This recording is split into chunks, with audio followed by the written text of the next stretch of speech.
চারটে। আচ্ছা, আর মাঝখানে তার কতগুলো ছিল? মাঝখানে একটা। আর ছিল হচ্ছে আমার এইটা সোজাসুজি লাস্টে। হ্যাঁ ওটা সোজাসুজি লাগছে। এই ছিল আমারটা ছিল। আচ্ছা, আর ওখান থেকে মাঝখান দিয়ে এই ছিল তো ছবি আমার। ঠিক আছে, চলো এবার ভালো করে তাকাবে। ঠিক আছে, নজর গেলে কিন্তু ব্যাস। দেখো, সবার আগে হচ্ছে এইটার দিকে তাকাও। এটা আমার একটা কমপ্লিট ছবি। ভালো করে দেখো, কমপ্লিট ছবি এটা। তাহলে এখানে আমাদের কতগুলো আছে? পাশাপাশি আছে চারটে, আর লম্বা লম্বি কাটলে তিনটে। তাহলে 3 4 12টা হলো। আচ্ছা,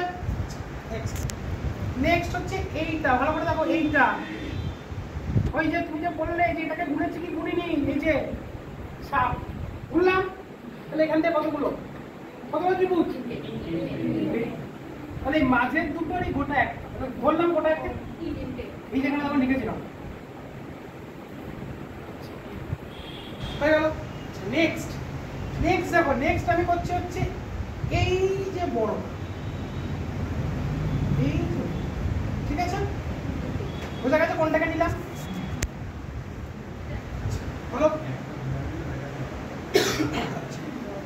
এইবার দেখো, এইবার হচ্ছে যে ভালো করে তাকাও। আমি দেখো এই সাপের মতন করে এসে এইটুকুনি নিয়েছিলাম, কিন্তু আমি যদি এবার এই সাপের মতন করে এসে একটুখানি আরেকটুখানি যাই, তাহলে এত দূর অব্দি আমি পাবো কি পাবো না? আচ্ছা, আমি যদি আরেকটু দূরে যাই তাহলে পুরোটাকে নিলাম কি নিলাম না? পুরোটাকে তো আমি নিইনি, একবারও কাউন্ট করিনি। হলো। আর এই যে মাঝের যেটা ছিল, মাঝখানে মাঝের একটা পোর্শন ছিল কি ছিল না? আচ্ছা, তাহলে এই জায়গাটা আমার কিন্তু কমপ্লিট। এই জায়গা থেকে আর কোথাও কোনো ত্রিভুজ আমার গোনা বাকি নেই। ঠিক আছে, নেক্সট। কোন মাঝের থেকে পুরোটা? এইটার থেকে